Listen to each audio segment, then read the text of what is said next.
in a time of genius and a time of blood. A bastard child grows into a man, servant of kings, survivor in a land of assassins. He builds an extraordinary legend in a place where life is cheap, skilled in the mechanisms of war and the workings of power. He creates the timeless masterpiece, the brilliant invention, and survives another day, veiled in secrecy, marked by genius, and driven by his own code of survival and success. A man for all seasons, and a mystery for the ages.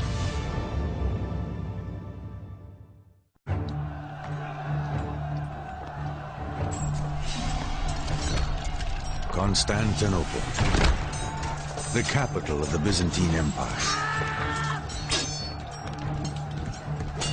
It stood as a symbol of Roman glory for more than 1,000 years. But after a brutal siege, it falls at last to the Muslim Turks. The Pope, Pius II, right after the fall of Constantinople, reminded everybody in letters he sent throughout Europe that this was a monumental event. The collapse of the mighty Byzantine Empire seems like the very end of civilization itself. But civilization is about to see a rebirth. With the old city, an old idea dies, and a new one escapes, finding refuge to the west, in the city-states of Italy. To the Byzantines, God is the center and meaning of everything. But a revolutionary idea, humanism, allows for the study of man and new explorations into science. It is a philosophy with the power to change the world. In studying God, we can study the theology and the philosophy of God. But in studying man, we can study biology, zoology, anthropology, technology, sciences of all different types. Humanism transferred man's focus to man.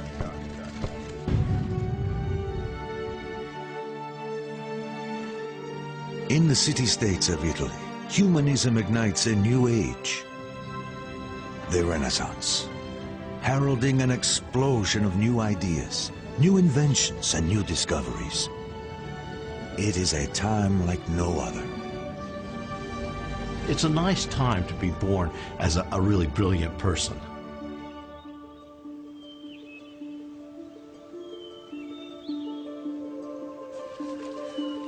In a small rural town in Tuscany, a young boy discovers the world.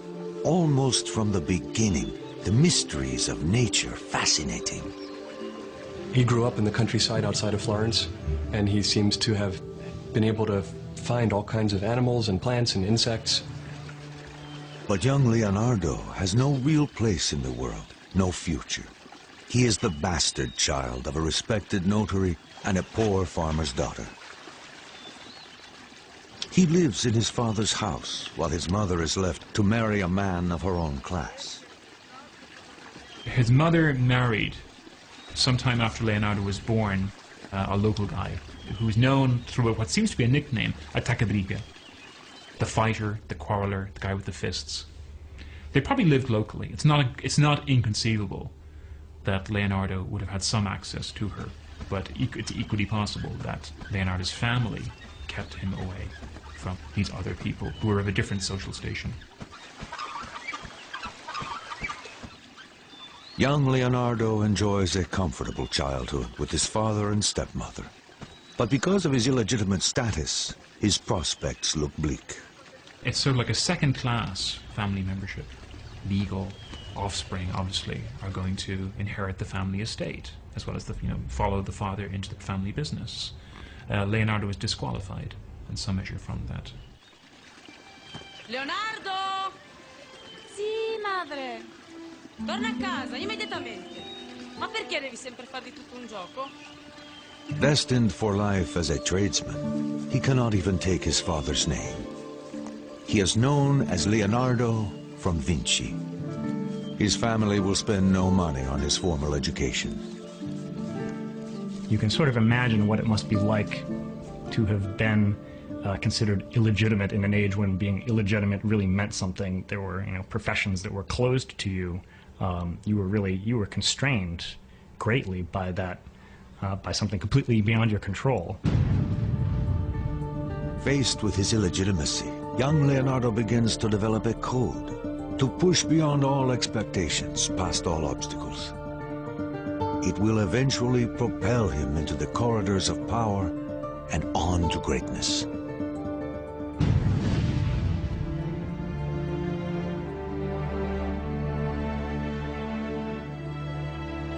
In his teens, Leonardo moves with his father to Florence, a city driven by perilous politics.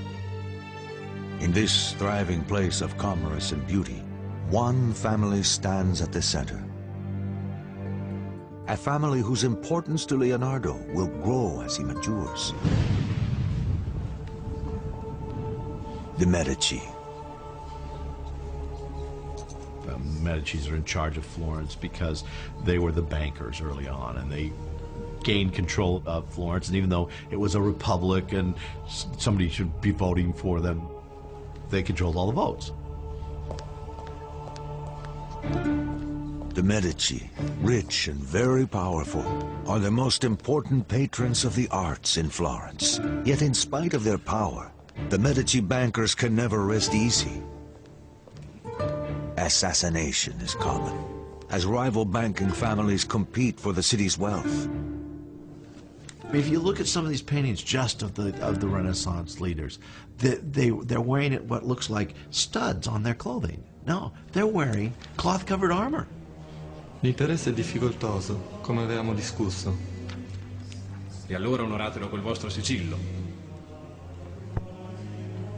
They're scared to death that they're going to get knifed in the streets. The Medicis keep a poisoner on staff at all times. I mean, what's going on? In a society governed by fear, suspicion breeds a brutal form of justice. Any accusation, personal or political, can be lodged anonymously through the tamburo. This dangerous box throws a dark shadow on Leonardo's future. Once a citizen lodges a charge, the authorities investigate. Even the innocent are shamed, and the guilty severely punished.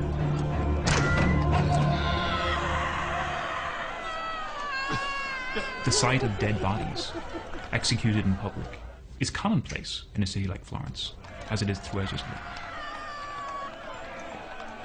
Leonardo lives in a time and place where life is cheap, particularly for the lower classes. He knows he must break free of his bastard status and earn a respectable position in society. And that means membership in the guilds.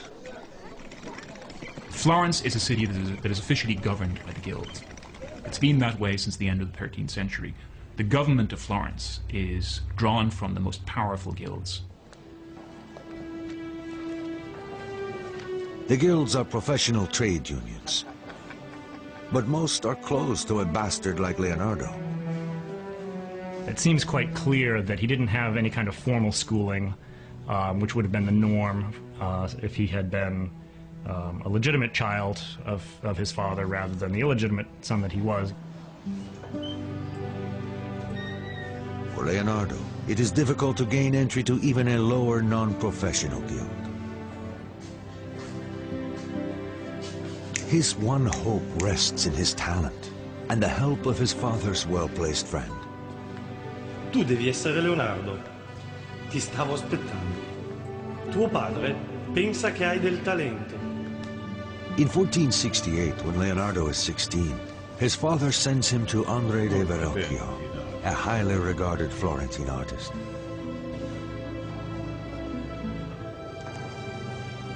This is how you do things in Florence. You get referrals from your relations, your neighbors, your extended network of clients and friends.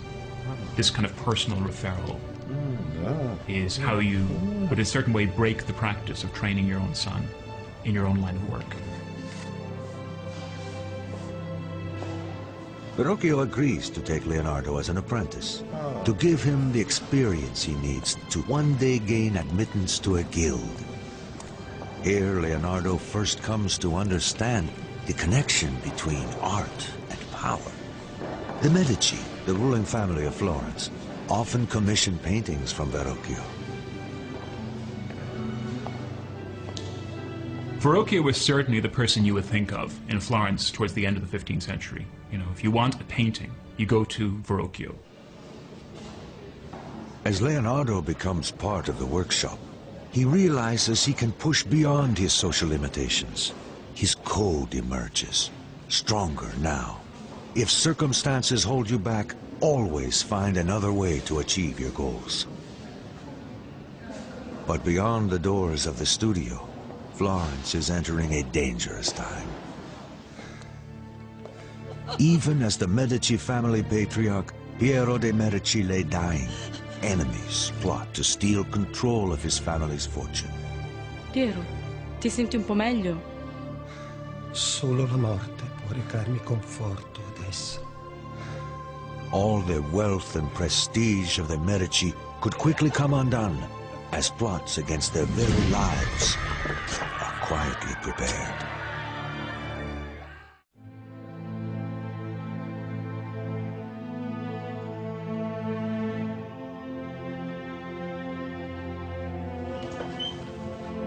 As young Leonardo da Vinci arrives in Florence to establish a career, Florence finds itself at the brink of violence. The ruling family of Florence gathers at the deathbed of the patriarch, Piero de' Medici. Great danger awaits his son Lorenzo, only 20, as the rival banking family, the Pazis, plot against him. Questa è la mia ultima volontà per te, Lorenzo. Devi guidare questa casata e guidare Firenze. Nessun altro può farlo. Devi stare attento, molto attento. The Pazzi and Medici problems were problems of business. We don't think the business might end up in murder. Maybe not the business outside of the underworld or the Sopranos or something along those lines, but this is what was happening. If you were a leader, your life was in danger.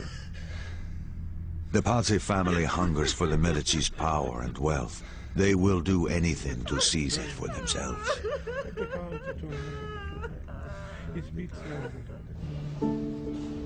The young Leonardo is unaware of the political storms gathering around Florence. Though he will never meet them, the Medici will exert a profound influence on his young, ambitious life. In the studio, Leonardo works on, his code driving him to learn all he can, to excel beyond his teacher's expectations. His notebooks reflect the demands he makes on himself. The painter must develop all his skills, because there is no self-respect in doing one thing well and another badly. The Verrocchio workshop is active in all kinds of media, has command of technologies of different kinds. Not just painting, but painting on ceramics, marble sculpture, sculpture in bronze, other metallurgical enterprises, like the casting of cannons, the casting of bells. He joins Verrocchio at a crucial time. The maestro grapples with an incredible technological challenge. One of the things Leonardo would have seen in Verrocchio's workshop is the design and then the completion of a globe placed on top of one of the most important buildings in Florence. Saranno 2 tonnellate di rame dorato e deve essere bilanciato alla perfezione. Ma come, maestro? The construction of the 2-ton ball and the engineering required to hoist it to the top of the Duomo will rival the completion of Florence's grand cathedral dome itself. It will be made of copper, gilded with amalgam of mercury. You couldn't call the riggers and have them come do it for you. You had to do it all yourself from memory with the skills you had learned. So he picked up an enormous amount of not only artistic training, but practical engineering training and mechanical training, just being part of the studio. Leonardo studies the Cara Grande, or Great Hoist, which will lift heavy objects to the peak of the dome and the swiveling crane at the top. This early exposure to mechanical engineering will have great influence on his later inventions.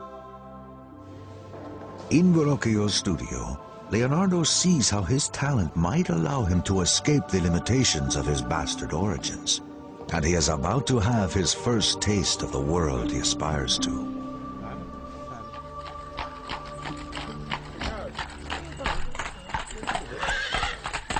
Verrocchio and his students are invited to bring their best work to the Medici Palace to prepare for a visit from the influential Duke of Milan. According to 16th century Italian biographer Giorgio Vasari, Leonardo has already distinguished himself. The greatest of all Verrocchio's pupils was Leonardo da Vinci, who, beside beauty and grace, had a power of intellect that whatever he turned his mind to, made himself master of. Leonardo, portalo a me! In the grand house, the young men will see how wealth and beauty come together in the homes of the very powerful. An inspiring lesson for all of them. But the arrival of the Duke of Milan provides an even greater inspiration for Leonardo. As the Duke, the patriarch of the Sforza family, parades into Florence, Leonardo watches from the cheering crowds. Like Leonardo, the Duke is an outsider with no pedigree, and yet he is at the pinnacle of power. The Sforzas in Milan, they are actually the descendants of condottieri, of mercenaries, who at a certain moment in time moved from being hired soldiers into actually marrying into the political lineages and then actually coming into control of Milan. Leonardo cannot help but be inspired. In the Duke, he sees a man who has overcome his common origins, achieving influence and success. To do the same, Leonardo knows he must use every advantage he has. He was supposed to be extraordinarily handsome, very concerned about his looks, always dressed very well, supposed to be enormously strong. They said he could bend horseshoes with his bare hands. People just immediately liked him when they met him because he had this kind of undefinable quality to him that made people be attracted to him. And that's also a quality that is described in Leonardo's art. Though it is too early for Leonardo to know it, his fate and his future will hinge on the Sforza family as he uses his charisma and his talent to build a better life.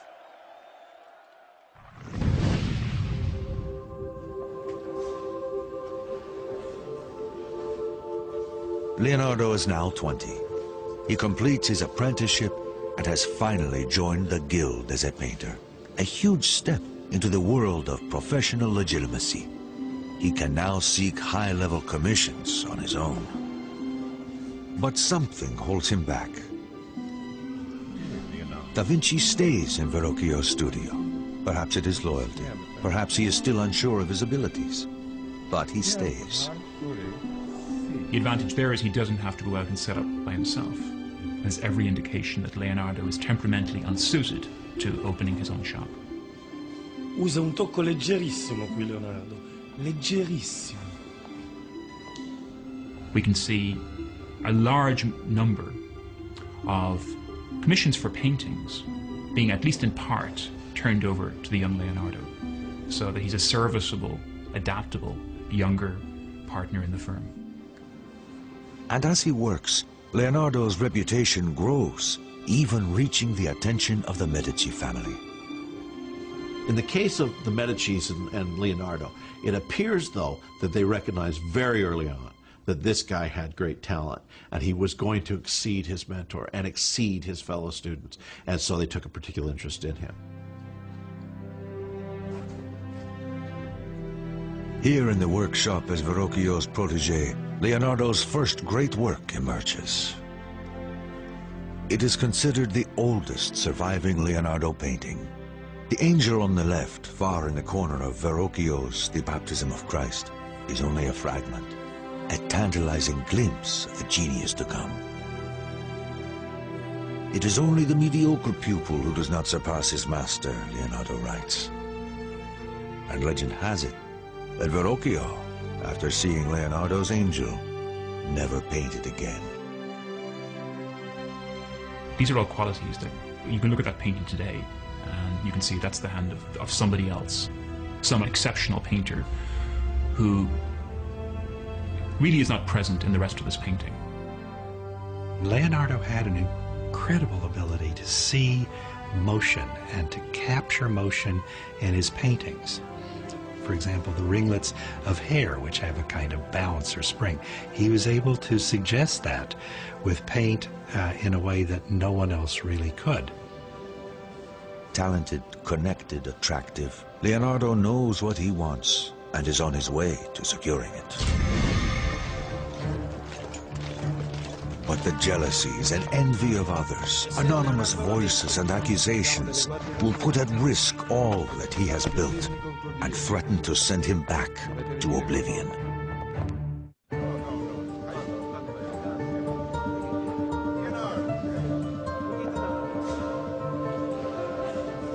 In a little more than a decade, Leonardo da Vinci, at age 24, transforms himself from the bastard son of a notary to a legitimate artist recognized by the Medicis, the most powerful family in Florence.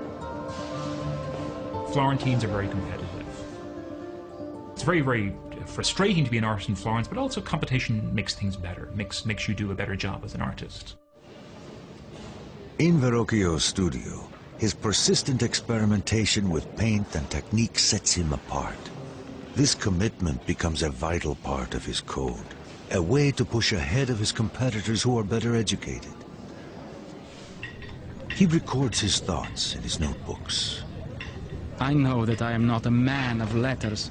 Experience is my one true mistress, and I will cite her in all cases.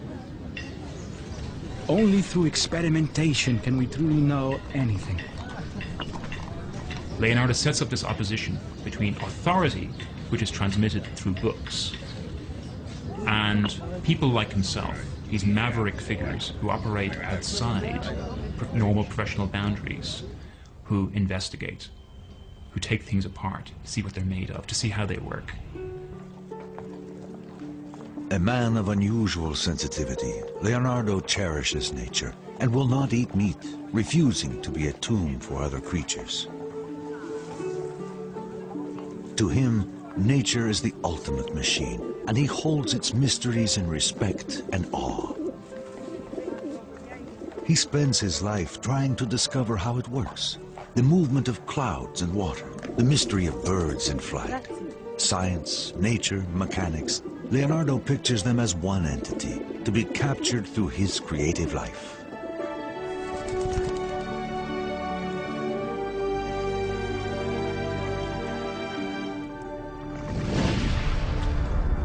Nature is one thing, human nature is something else. The success that has lifted him above his bastard status has also earned him envy and resentment. Dark forces move against him. Oblivious to any danger, Leonardo throws himself into new experiments to understand the nature of light and shadow. He examines the fall of candlelight on fabric and how the human eye records it. His notes reveal the importance he places on these studies. Nothing can be recognized without light and shade. It is only through the eye, the window of the soul, that we can truly understand the complex workings of nature. He would have these casts made of draped fabric and move the lights around, set the candles in one position, look at the shadows, sketch it out, move nothing else but the light, to somewhere else and then sketch the exact same piece of fabric again that hasn't moved. The only thing that has changed is the interplay of light and shadow on it.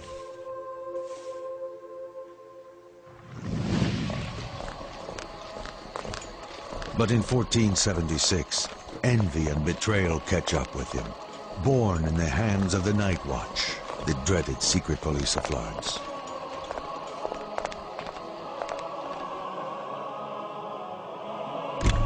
Messer Leonardo da Vinci. Siamo delle guardie notturne. Siete accusato di crimini contro Dio. Dovete venire con noi. At 24 years old, Leonardo is anonymously accused of sodomy with a 17-year-old male prostitute. For repeat offenders, there could be prison terms and execution. The official penalty for sodomy was burning. It was to be burnt to death. The humiliation is brutal.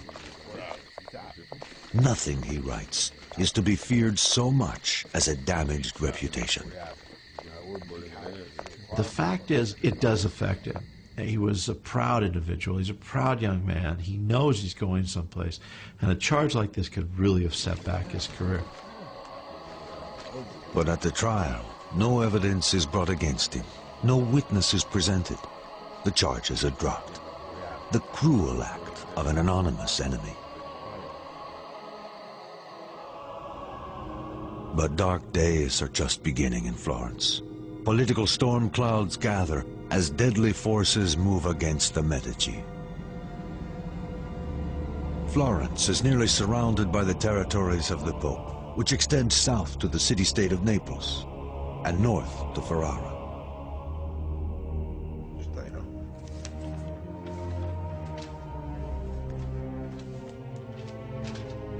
But this realm is not enough for the avaricious Pope Sixtus IV. The Pope conspires to expand his power into northern Italy, into the lands held by the Medici. To break the Medici stronghold, Sixtus finds an eager ally in rival banker Francesco de Pazzi. Ed io, Francesco de Pazzi, presterò a voi I soldi necessari ad estendere le terre papali. The Pope transfers his accounts into the coffers of the Pazzi family bank. But the Pazzi want more than the papal account. They want the Medici out of the way. Forever. The Medicis needed money in their banking system. The Pazzis needed money in their banking system. And when the two of them were vying for what little amount of money there was in Italy that was not already spoken for, that's when problems occurred. And that's when we get to violence.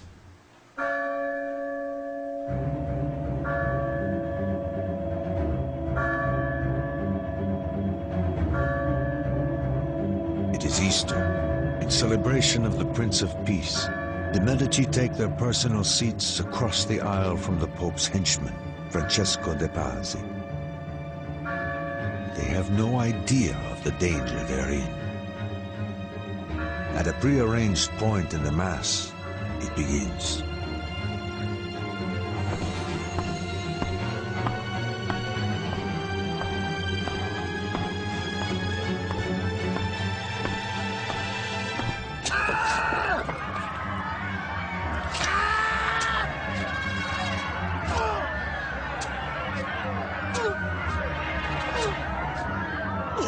Young Giuliano de' Medici gets stabbed savagely 19 times and bleeds to death on the cathedral floor.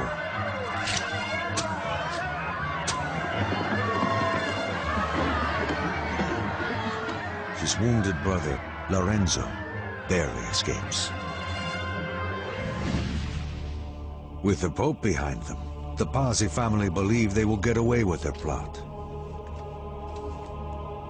They are dead wrong. The Medici supporters quickly rally, and the Pazzi uprising is put down with extraordinary violence. Lorenzo's counter-strike is swift and merciless. We get a sense of the Medici's power in the outcome of the murder, the immediate retribution. There was no rights for the criminals. they were dispensed with, and they were dispensed with in a very public manner. That very day, Francesco de' Pazzi is hanged alongside a co-conspirator, the Archbishop of Pisa. They drag his body around, they chop it to pieces, humiliate it in all kinds of ways. This is familiar in ways that we find hard to imagine. But the Medici have not finished. One assassin is still at large. Weeks later, Bernardo Baroncelli, the murderer of Lorenzo's brother, is finally captured and hanged before an enthusiastic crowd. Leonardo da Vinci is there. Here's the young Leonardo drawing this hanging corpse and writing underneath who it is and exactly what he's wearing. That's one of the first things we have of Leonardo. Leonardo makes the famous drawing of Baroncelli hanging on the gibbet. The bodies of condemned criminals is commonplace in a city like Florence, as it is throughout Italy. Violence and murder taint the very air of Renaissance Italy, and it will continually color Leonardo's work. Two messengers race to Florence, carrying deadly news. The Pope has excommunicated Lorenzo de' Medici in retribution for executing the Archbishop of Pisa. He dispatches the army of Naples to force Lorenzo to surrender. This is a big army. This is something that is going to be difficult to defeat, and difficult to defeat without a huge amount of economic loss and loss of lives and societal upheaval.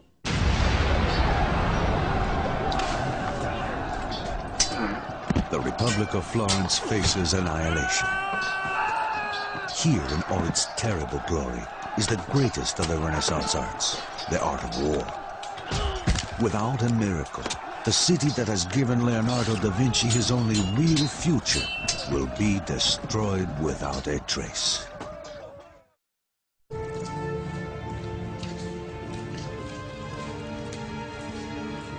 Messer Leonardo da Vinci.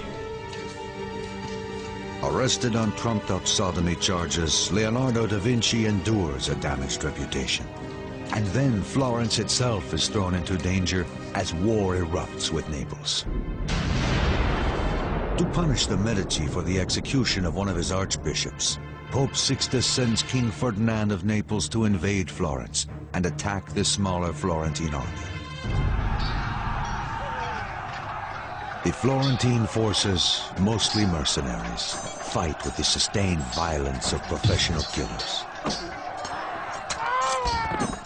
But the more powerful army of Naples quickly take the upper hand, smashing into the Florentine forces with unforgiving savagery.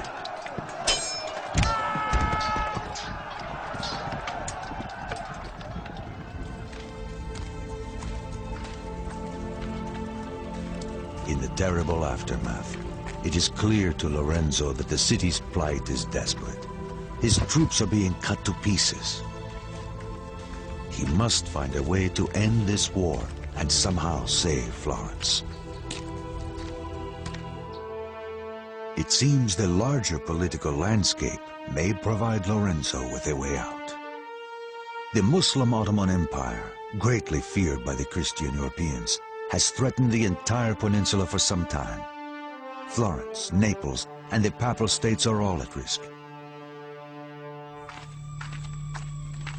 In a bold and dangerous move, Lorenzo travels to confront King Ferdinand of Naples, face to face, attempting to convince him that the Italian states should be unified against the Turks rather than fighting each other. If he fails in his mission, Florence is finished. Se una bombarda colpisce a segno in linea diritta 10 braccia. The risk was significant. He could have died. He could have been taken hostage while he was gone. He could have been replaced by usurpers. Intrigued but unconvinced, the king has him arrested while he considers the proposal. Back in Florence, Da Vinci, like everyone else, is caught up in the tension and anxiety of impending war. He begins designing ladders and other devices for defending and scaling walls. These ladders are designed to carry 2 men. They are also useful for a tower, where you might fear that a rope ladder could be detached by the enemy.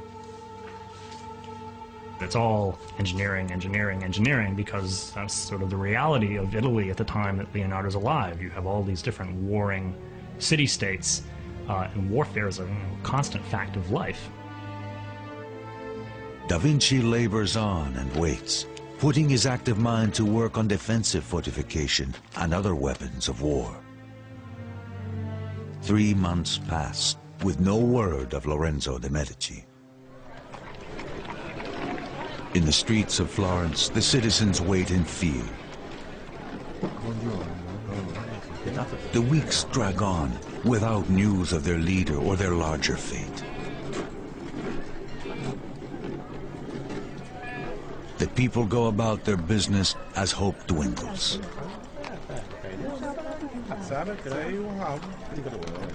The Medici dynasty and Florentine independence seem doomed. They knew what their situation was. When Lorenzo's in the camp of an opponent, they must have been nervous. He could lose his wealth. He could lose the city.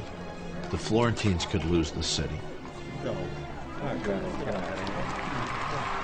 And then, a commotion rolls through the streets.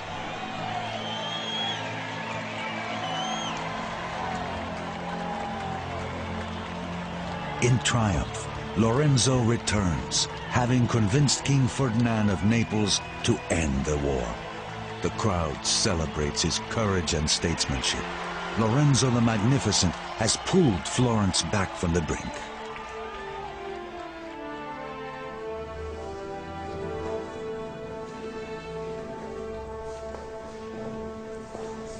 As peace at last comes to Florence, Leonardo receives a commission to paint the Adoration of the Magi, an altarpiece for the monastery at San Donato a Scopito. It is his first important work.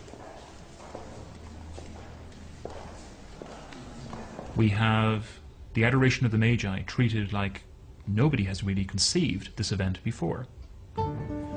Among the turmoil of figures that are surrounding the kind of serene Virgin and Child, this frenzy of devotional attention, there are rearing horses. It's a turmoil of men and horses. He forms the composition almost in a square, with a triangle made up of the Virgin and kneeling kings.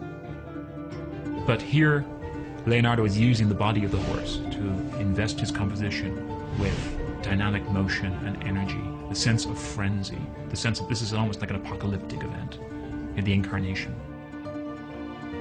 Tantalizingly, some scholars think the standing figure of the young man on the bottom right may be a self-portrait of the young Leonardo. The work is considered an overture, a first statement of Leonardo's great work to come. But it doesn't go well. After devoting extraordinary time to the underpainting, he leaves it unfinished. His notebooks suggest his reason. To conceive an idea is noble. To execute the work is servile. Somebody who's intensely curious, restless, doesn't like to stay at one thing. The point at which something's ready to be finished is the point at which it's no longer interesting. He was much more interested in the natural world, in the mechanical world, and only painted occasional paintings when he seems to have had a cash flow problem.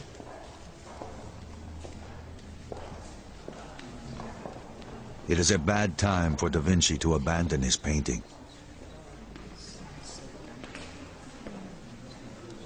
Lorenzo de' Medici is considering artists for a plum assignment, a trip to Rome to help decorate the Pope's Sistine Chapel. It is the kind of commission that a young artist like Leonardo could only dream of, a real chance to shine before the most powerful patrons in Italy. Lorenzo's choice will affect Leonardo's future and shape his destiny, for better or for worse.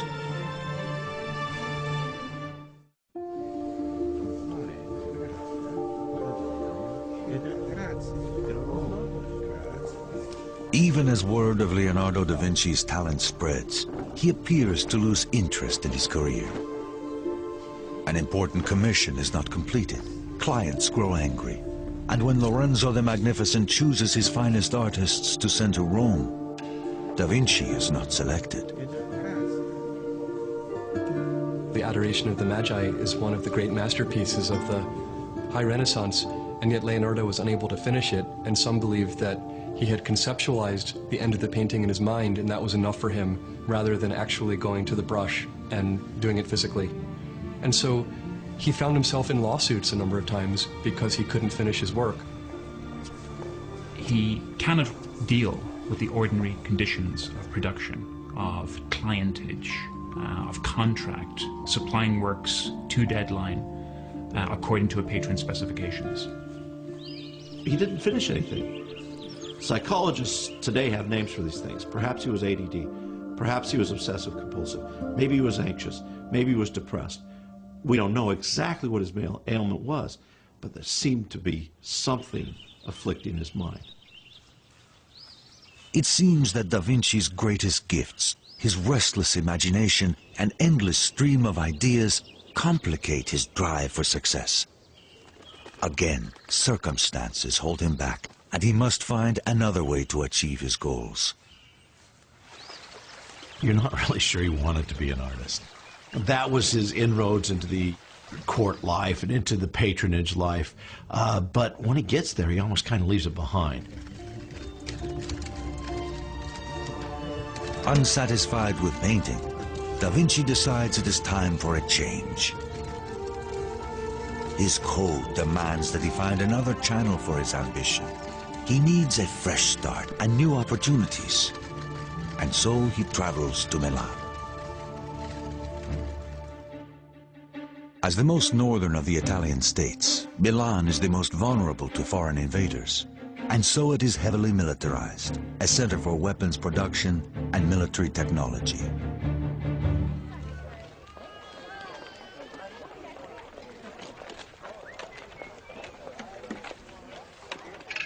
As he moves to the armorer's stalls in the streets of Milan, Da Vinci finds a vibrant city, always on the brink of battle, always ready to defend itself, not just from rival city-states, but from the superpower of France as well. In the tools of war, large and small, Da Vinci sees a future he could not realize in Florence. Italy is a theater of war, as local powers call in the bigger powers of Europe, with disastrous results. In the royal palace of Milan, a letter arrives. Carefully worded and boastful in tone, it presents to the acting Duke Ludovico Sforza the credentials of Leonardo da Vinci, not as an artist, but as a genius of military engineering. I have plans for extremely light and strong bridges, adapted to be most easily carried. I have plans for making mortars, easy to transport, and able to fling small stones, almost resembling a storm, and creating smoke terrifying to the enemy. Where a bombardment of cannon might fail, I can make catapults and other machines of marvelous accuracy and not in common use. Da Vinci's designs are visionary. His covered assault car is an improvement of an earlier well-known idea, but it will take 400 years before the concept is realized as the modern tank in World War I. Da Vinci describes the machine in his notes. I will make covered chariots, which will be impervious to any body of men-at-arms who try to shatter it when attacking the enemy with artillery. The real innovation is its mobility, hand-cranked by men or horse-powered. The cranks attached to horizontal wheels, geared to the 4 driving wheels. Close examination shows that Da Vinci's design, as drawn, would have the drive wheels turning in opposite directions, an error, or a means to confuse an enemy that might steal his designs? We have a repertory of drawings made by Leonardo showing savage-looking instruments of warfare, chariots with sides that, slash through the flesh of an enemy army. It is an improvement on the old Roman-style chariot by adding an upright lantern gear with 4 huge scythe blades mounted above, like a curved blade helicopter. Da Vinci's design for a cannon shows hundreds of swarming bodies, dwarfed by the colossal bronze gun, and reveals one of Leonardo's obsessions. He loved scale. He loved to speculate and dream about things on a scale just vastly beyond that of the period. So he has these gigantic speculative designs for incredible killing machines. Da Vinci's fantastical weapon designs are typical of his continual pushing beyond the ordinary, always dreaming in the extreme. In his life, it will be a pattern, a part of his code, never be limited by what has been done before or what others might think. He certainly sells himself as somebody who has secrets, somebody who knows the technology of military engineering, making guns, making weapons. Da Vinci hopes that Ludovico Sforza, the acting Duke of Milan, will commission him to build these war machines. Ludovico Sforza is the brother of the assassinated Duke of Milan.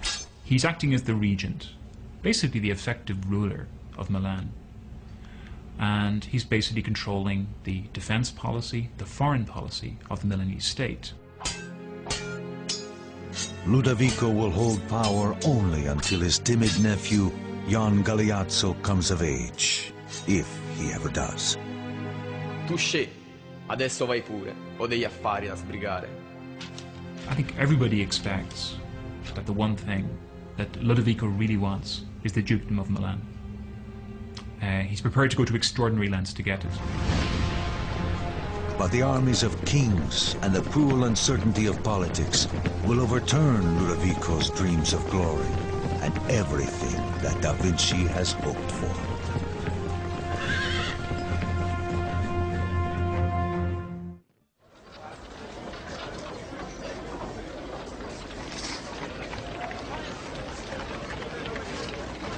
After leaving Florence, Leonardo da Vinci, now 30, arrives in Milan hoping to sell his skills in military engineering to the acting Duke Ludovico Sforza, a shrewd and militaristic noble.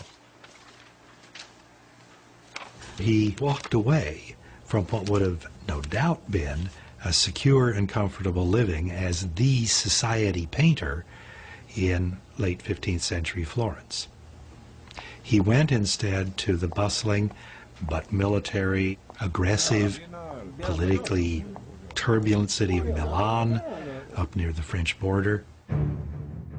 At the end of the 15th century, Italy is a theater for war, as the smaller city-states of Milan and Naples struggle to survive against the superpowers of France and the Ottoman Empire, pressing in from all sides. Cleverly exploiting these unstable politics, Leonardo's letter to the Duke outlines every imaginable military skill he has as an engineer. Fortress design, cannon construction, siege machines. Only in the very last line does he mention that he is also a painter.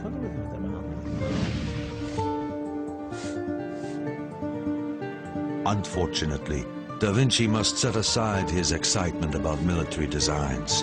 The Duke needs a portrait of his mistress. Despite Leonardo's disappointment, the painting becomes one of his most famous and important. The Lady with an Ermine. It is revolutionary.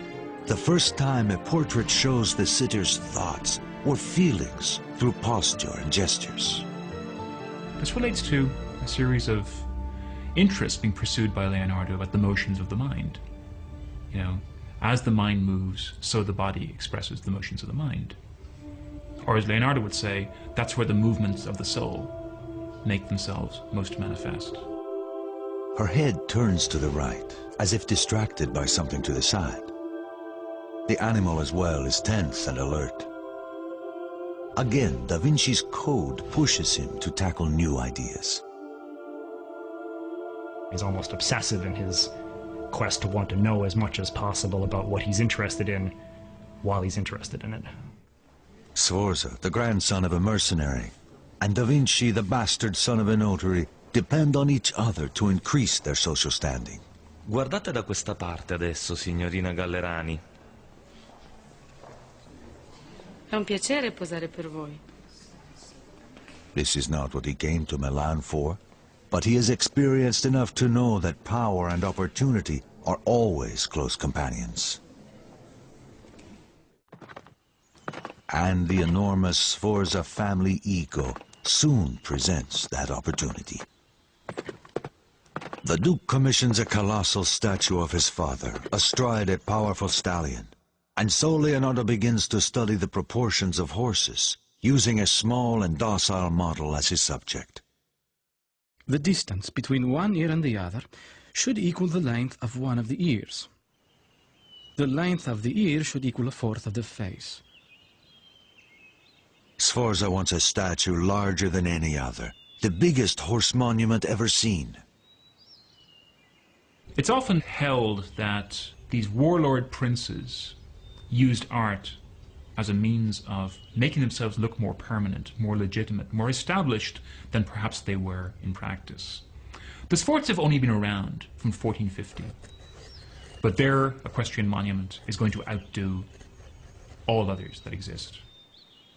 Leonardo considers the challenge of creating the 24-foot-high statue a career-making opportunity, a triumph of art and technology to last the ages. He will devote more than a dozen years of his life to the process. It was going to be a statue on a scale so much larger than anything that had come before it that it required all kinds of new technologies to figure out how to make this thing. Extending his vision and skill to the utmost, Leonardo will create countless smaller clay models and devote the next several years to figuring out how to cast the Colossus in 60 tons of bronze.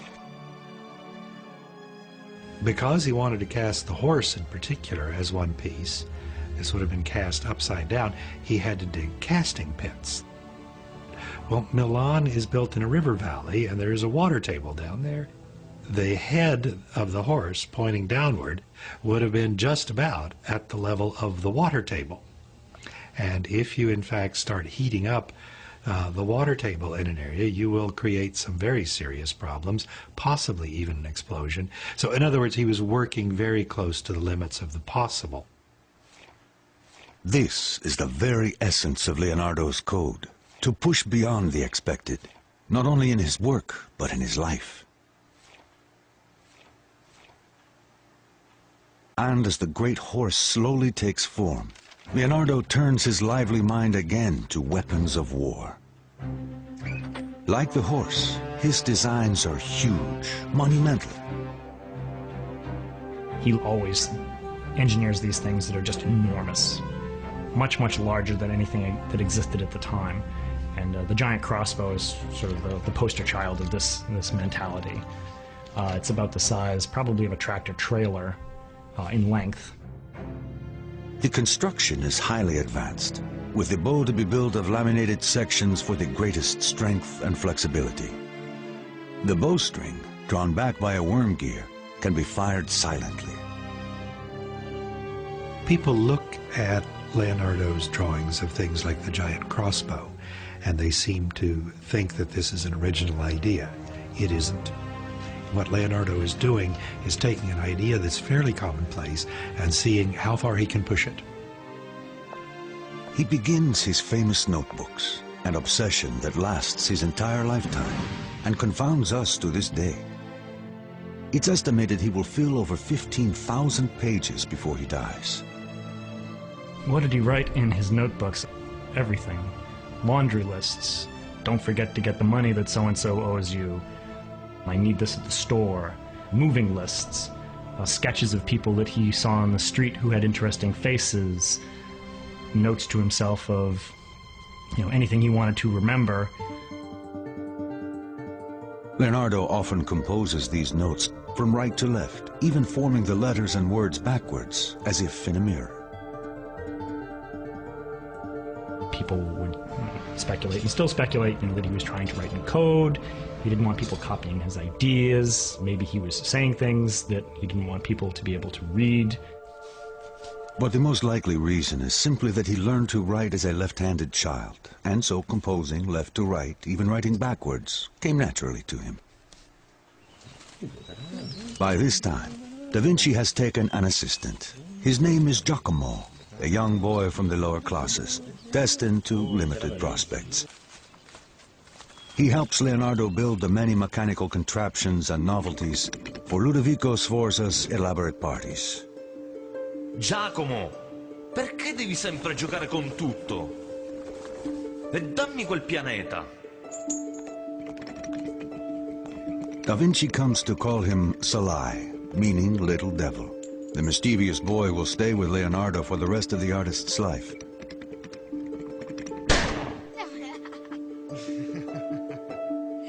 And Salai's name will appear in Leonardo's notebooks more than any other. Salai will be with him on one of the most important days in Da Vinci's life.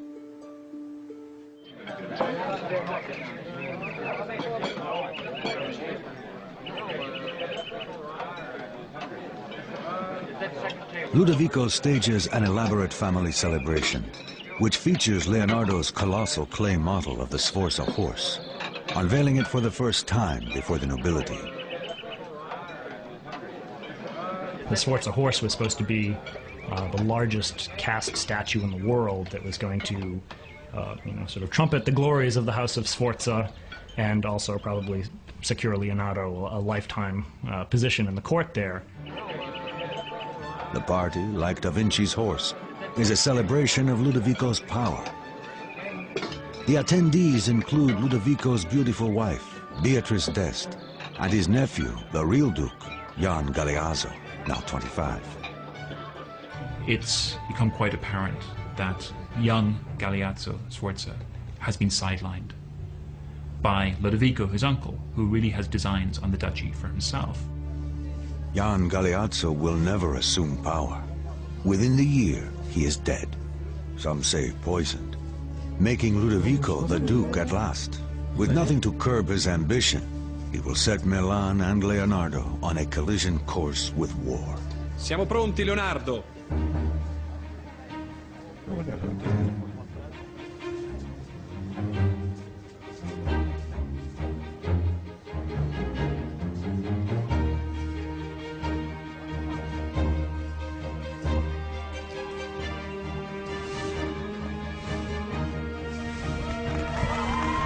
Via il telo! In the end, it is all about status, influence, the magnificent Da Vinci horse, and Ludovico's dangerous ambition.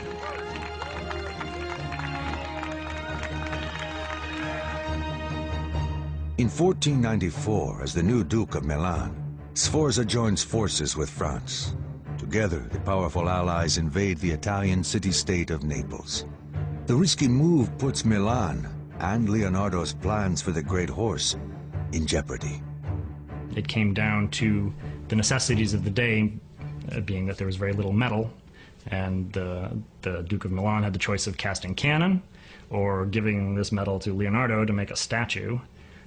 He chose to, do the expedient thing and actually look to his own defense.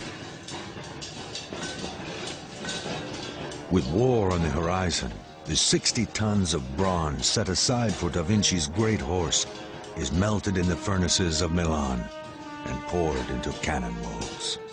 Leonardo remains stoic. As His Excellency's mind is occupied elsewhere, the arts are put to silence. Of the horse I will say nothing, because I know the times. The Duke, still eager to establish a great legacy for the Sforza name, gives Da Vinci a new commission, a religious mural for the court church Santa Maria della Grazie, to be decorated with his family coat of arms. it will become one of the world's great masterpieces. But to the priest's consternation, years pass with no sign of completion. Maestro Leonardo, quando pensate sarà finito? Ho solo bisogno di mettere una faccia a Giuda. No, fermo lì. La vostra sembianza sarà perfetta. Leonardo spends more than 3 difficult years on the mural, a complex and beautiful rendering of Christ's final meal with the apostles. It is called the Last Supper. Revolutionary for its time, Leonardo's painting captures the dramatic moment when Jesus tells his apostles, "One of you will betray me." In his writings, Leonardo describes how the gestures and faces of the apostles convey such intense distress. One twists the fingers of his hands together and turns grim-faced to his master. Another, with hands outspread, showing the palms, shrugs his shoulders. Da Vinci's attention to human response reveals his obsession with science. He mastered anatomy, he was a master of geometry, he mastered perspective, and by utilizing all these sciences, Leonardo could create an art that was scientific in a way. Painting was a source of knowledge, just as geometry was a source of knowledge. But in the Last Supper, Leonardo pushes his scientific approach too far as he experiments with his paints, incorporating oil, which proves incompatible with the plastic base. So he decides he's going to try a new technique at drawing the fresco, and it doesn't work. In fact, it destroys much of what he has labored to do. Within decades, dampness in the wall begins to disintegrate the oil-based paint. But Leonardo will not be there to see it happen. France, Milan's former ally in their war against Naples, now has a new king with a new goal, the submission of Milan. Leonardo is about to lose his patron, his security, and everything he has struggled for.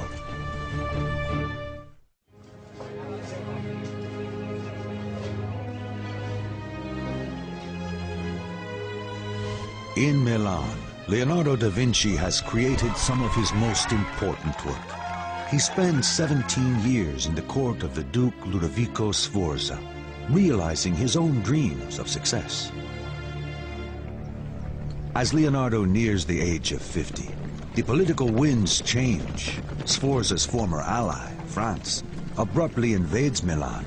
Da Vinci at once loses his patron and his security. His notes reflect his reversal of fortune. The Duke has lost his state, his property, and his freedom. None of our great enterprises will come to pass.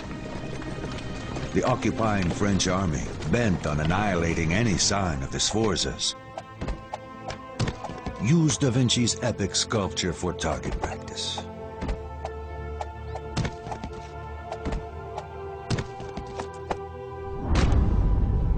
It was a symbolic act. It shows how closely these equestrian monuments were identified with the power of a certain ruler. Then secondary, it was a great work of art. But first of all, it was a symbol. Da Vinci learns in this cruel act how fleeting his success might be and how vulnerable he is to the fickle nature of politics. Saddened by the loss of the great horse, an aging Leonardo leaves Milan with his faithful apprentice Salai.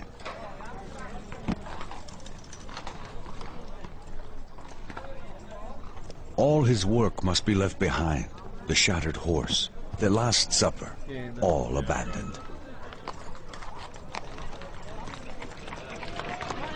With the fall of the House of Sforza in Milan, Leonardo was out of a job, and there began a period of his life where he wandered about.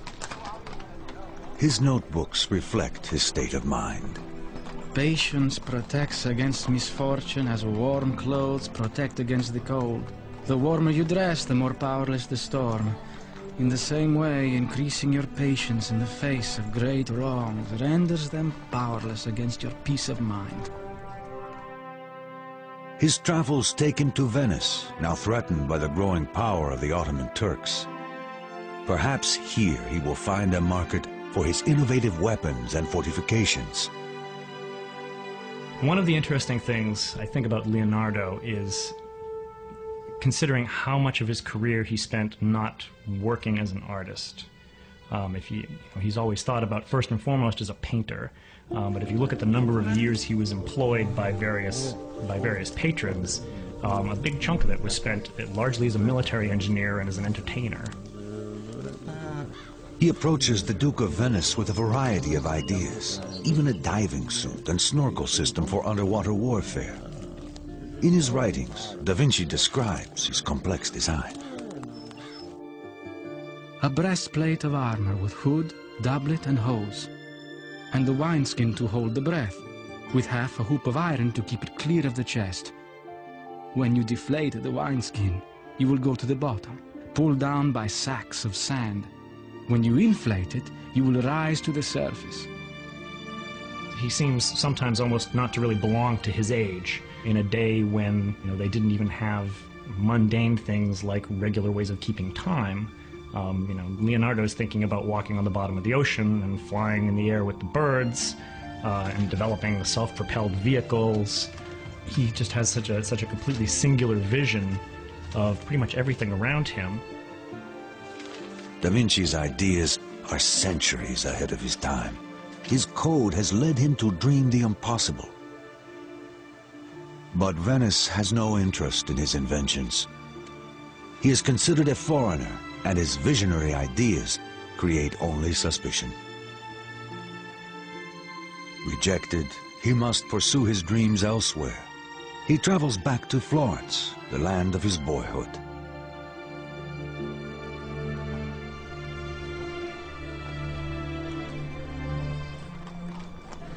It had long since come to my attention that people of accomplishment rarely sit back and let things happen to them. They go out and make things happen. But Da Vinci's confidence will soon be challenged. The Florence of his youth has changed. Though he is still recognized as a great artist, someone newer and younger has captured the city's imagination. His name is Michelangelo Buonarroti, a brash young artist of only 26 whose talent is astonishing. Leonardo despises him. Artists of the Renaissance were extremely competitive with each other and with themselves. Tough, disheveled, and arrogant, Michelangelo defies Leonardo's expectations of the courtly artist. In his notes, Da Vinci voices his disgust. The sculptor's face is covered with paste and all powdered with marble dust, so that he resembles a baker. His house is dirty and filled with chips and dust of stone. With the painter, it is just the opposite. Well-dressed, sitting easily in front of his work and moving a very light brush. His home is filled with music, unspoiled by the pounding of hammers.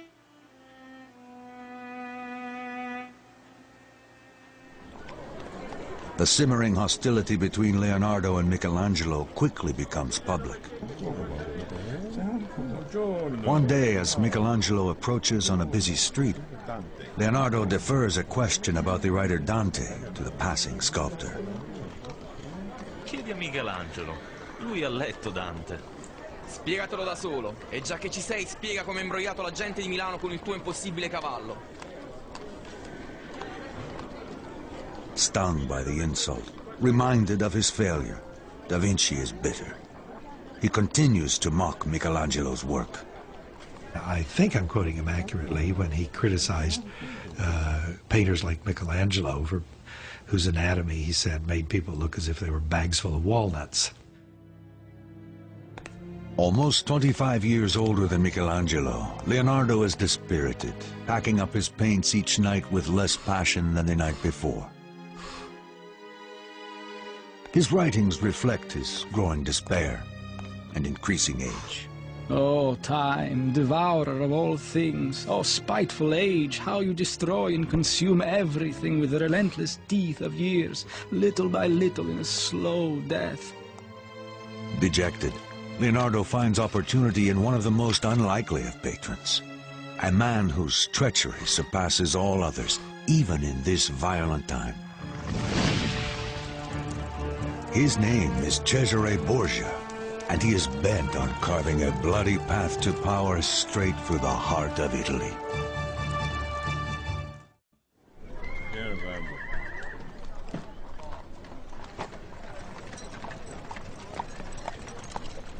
Having lost the work of 17 years, a disheartened Leonardo da Vinci eventually returns to Florence, only to find himself challenged by a much younger rival, the great artist Michelangelo. His notebooks reveal that even in the face of all this, his code demands that he push on. Obstacles cannot crush me. Every obstacle must yield to stern resolve. He whose gaze is fixed on a distant star will not falter. In 1502, Da Vinci finds an unlikely opportunity in Pope Alexander and his bastard son, one of the most dreaded tyrants of the age, Cesare Borgia. Cesare is accused at least of murdering one or two of his sister's husbands and lovers, and maybe his own brother. Cesare himself is portrayed by some as being the devil incarnate, by others as being this great leader. Borgia personifies the corruption and hunger for power that has come to define the papacy. He is ruthless in his attempt to consolidate his father's empire, hoping to one day claim it as his own. One by one, the cities of Romagna and northern Italy fall to Borgia's papal army. Hungrily, he sets his mark on an ever-widening area. But in order to succeed, he needs an edge, someone with new ideas. He turns to Leonardo da Vinci. Ecco le vostre carte. È un onore servirla. He was given the title of Chief General Engineer by Borgia, and so Leonardo probably had a chance to observe the real horrors of war firsthand.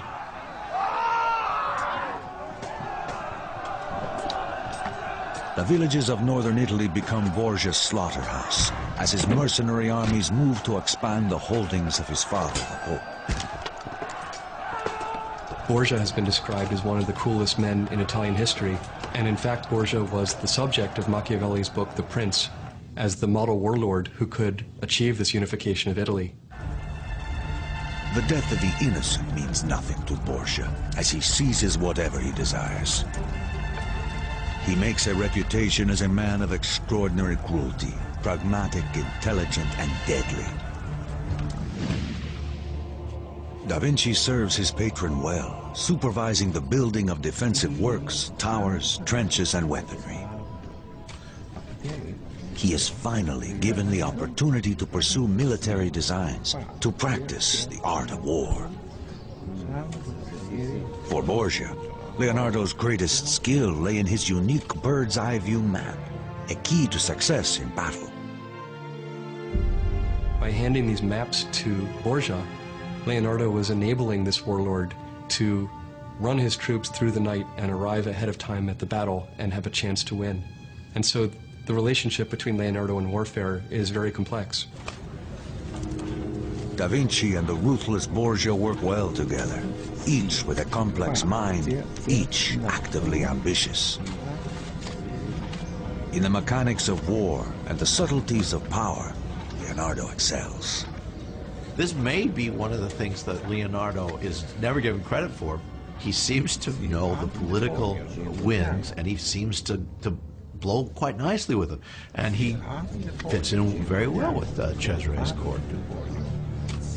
Although Borgia's savagery is well known to Da Vinci, the violence suddenly becomes more personal when Borgia orders the brutal execution of 3 captains. One, Vitellozzo Vitelli, is a friend of Da Vinci's. the artist is repelled. His writings reflect his growing doubts. Truly man is more savage than beast, for our brutality exceeds theirs. We live by the death of others.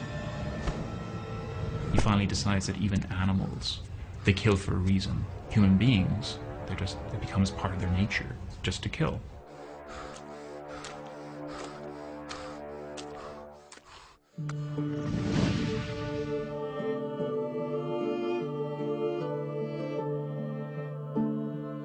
Da Vinci leaves the service of Borgia and returns to Florence and the art of painting, perhaps to explore the gentler side of human nature. There he begins the one work for which he will always be remembered. No, non ridete. Sorridete. È divertente, ma non isterico. Pensate cose dolci. Pensate al vostro amante. Giusto. It is called the Mona Lisa. No one knows who she is, or if she even existed at all. As he paints, Da Vinci keeps her amused with music and entertainment. Leonardo says in his writings that faces are most beautiful at dusk. He captures this effect by using transparent films of paint, a technique which is later called sfumato, which means kind of literally smoking, kind of a smoky effect. You can see it in these almost invisible transitions from light to shade, which are so enigmatic and so incredible that anybody could paint that with brushes. It's really a great display of virtuosity. People often talk about the Mona Lisa smile as being mysterious. If it is mysterious, it's because Leonardo da Vinci has shaded the corners of her mouth and eyes, which are some of the most expressive features of the human face. Is to suggest that the Mona Lisa is a painting of a mystery, that there's something very, very secret going on with the Mona Lisa. And this is, we get the elaboration of this myth of secrecy about the Mona Lisa's smile. Or who is the Mona Lisa? You know, is she Leonardo's lover? Is she Leonardo himself? History does not reveal her true identity. Da Vinci's biographer Vasari identifies her as Mona Lisa Gioconda, the wife of a merchant. But Vasari never saw the painting, and Da Vinci himself never left any clue. Carried it around with him for years, and he kept working on it. Never quite done. The only reason it exists in the form it exists today is because he died. The Mona Lisa remains forever a work in progress, a physical manifestation of his code, of his commitment to achieve the impossible. Perfection in painting.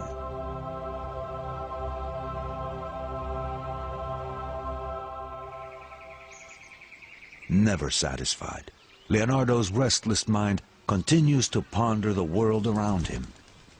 One of his greatest obsessions is the mystery of flight. I mean, in a day when there is no stop-motion photography, he was able to look at birds in flight and actually see that birds don't just flap their wings up and down. It's a very complicated sort of figure-8 motion of the bird's wing tilting and coming up and turning and pushing down with every single beat. He uses his knowledge of engineering to design machines that he hopes will be capable of flight. And he makes a bold prediction. There shall be wings for man. If it is not accomplished by me, then it will be someday by some other. He adapts a child's spinning toy into a design for a hovering apparatus, using a helical screw rather than a rotor as modern helicopters do. He creates bat-winged flying machines whose wings would flap like a bird with an elaborate framework, one that even includes a rudder-like flight control. There is a legend that he tried to actually fly a machine and that the machine crashed and someone broke a leg in this attempt. Leonardo's machines are amazing and fantastic, in the way that fantastic is fantasy. Maybe they didn't work, but they mean so much as far as the mind is concerned, as far as his actual ability to think beyond the box. But he seems to have realized that the amount of power necessary to make one of his 6-foot-long wings flap was more than a person could provide. So then he starts getting into more complicated designs that actually involve motors of some sort that will actually store up enough energy so that you can get them to flap for a while before the motor stops. Only late in life does he consider the idea of a single fixed wing, the idea that will eventually lead to successful flight hundreds of years later. For all his striving, for all his extraordinary designs, he never succeeds in solving the great challenge of manned flight. But for almost his entire life, he keeps trying. He's a brilliant man, he's a brilliant engineer as far as the theory is concerned. But maybe the practice, maybe the practical part of things, the practical part of engineering, which so often eludes these great thinkers, also eluded him.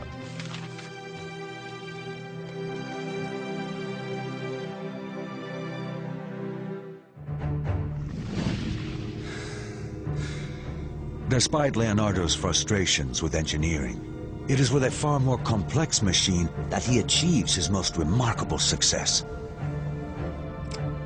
His grim obsession with the moment of death leads him to master the workings of the human body itself.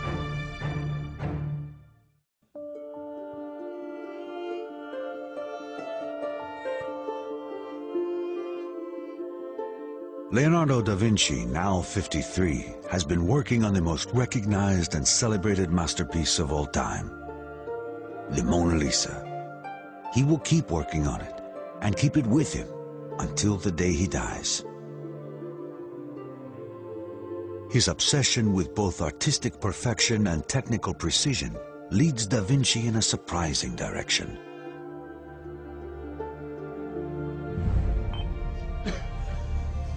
He turns his insatiable curiosity to the study of life's greatest work of art, the human body. He was interested in anatomy from an early age, probably from his time in Verrocchio's workshop, where artists in Florence were encouraged either to perform dissections, autopsies at a medical school, for example, or they were encouraged, if not to perform them, then at least to observe them. Always fascinated with the human body, he studies the mysteries of death at the hospitals of Santa Maria Novella. Dicono che abbiate vissuto 100 anni. È vero? 100 anni? Non è così difficile. Non sento dolori. Sono stanco, tanto stanco e terribilmente debole. He's interested in the way that the pieces of the human body, which is, after all, a very intricate mechanism, the way the pieces of this mechanism fit together. Within hours of the old man's death, Da Vinci descends into the cavernous morgue to dismantle nature's ultimate machine. We might be surprised that Leonardo's dissection of human corpses wasn't frowned on by the church of his time. That seems, though, to be more of a modern concept and modern prescription. Here, he will make an astonishing discovery, centuries ahead of its time.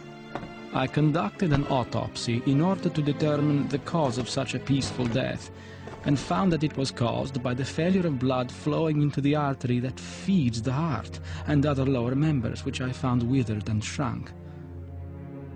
In 1507, Leonardo makes history's first description of arteriosclerosis by comparing the circulatory system of the elderly man with that of a child's. And we have to try to imagine 500 years ago what it would have been like to work on an autopsy without the benefit of good lighting or good preservation of the material. The smell must have been awful. Under challenging conditions, Leonardo invents an entirely new way of seeing. Later, his cross-sections and exploded diagrams will profoundly influence the modern method of visualizing anatomy and machinery. His code, like the man himself, becomes mature. experimentation continues to be the primary engine in his effort to achieve what no one else could. I am inspired by the urgency of doing. Knowing is not enough. We must act on it. Being willing is not enough. We must do.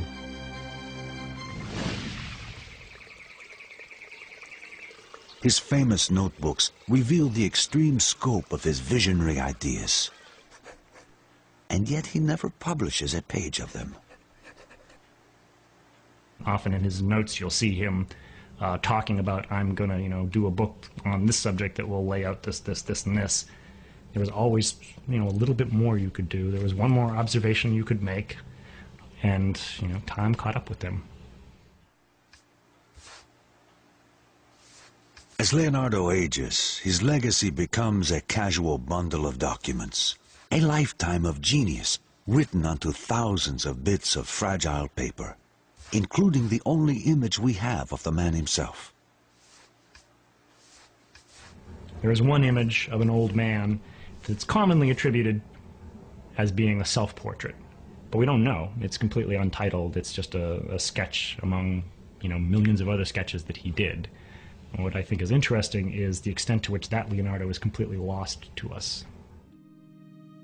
Toward the end of his life in 1517, King Francis I of France, a great admirer and collector of his work, invites Da Vinci and his two assistants, Salai and Francesco Melzi, to live on his royal chateau in Clos.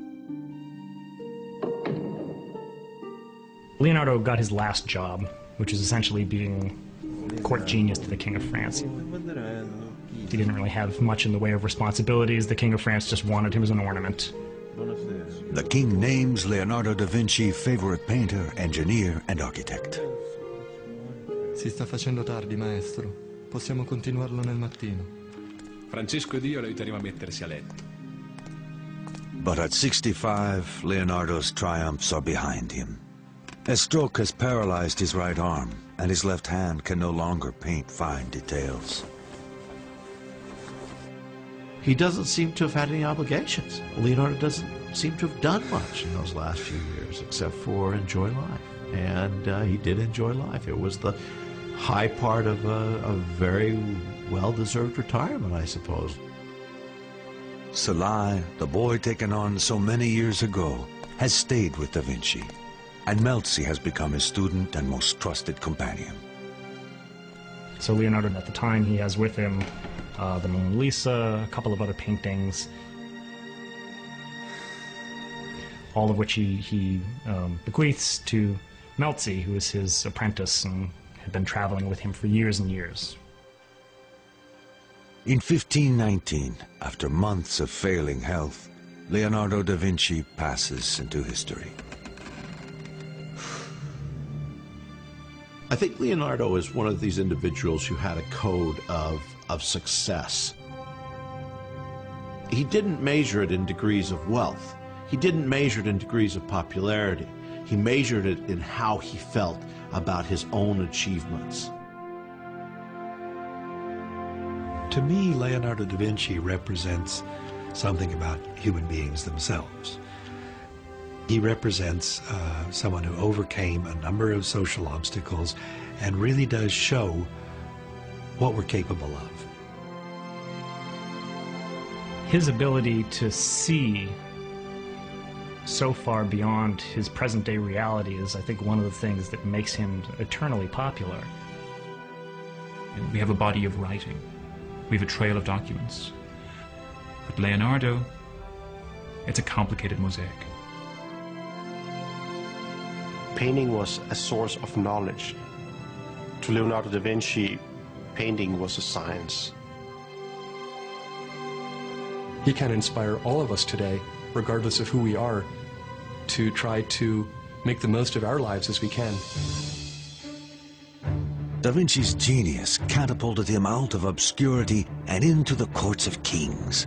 By refusing to compromise his own intellectual code or be crushed by adversity, he becomes the most important man of his age.